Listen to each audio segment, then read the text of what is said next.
দর্শক বন্ধুরা, ছোটবেলায় অনেক খেয়েছেন আমরা আমরার পাতা লবণ দিয়ে খেতে যে কি মজা ছিল, যারা খেয়েছে শুধু তারাই জানে। আচ্ছা, এই আমরার পাতা দিয়ে যদি ইউনিক কিছু করে খাওয়া যায় তাহলে কেমন হয় দর্শক?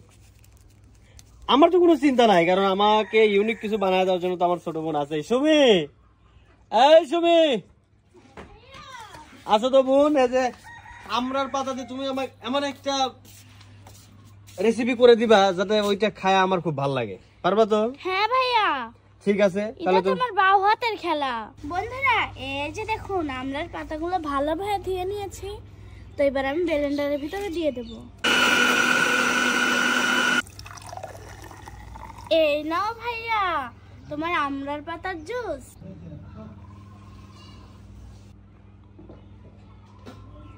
তো আজকের আমাদের এই আমড়া পাতার জুস কেমন লাগলো অবশ্যই কমেন্ট করে জানাবেন, লাইক কমেন্ট করে জানাবেন।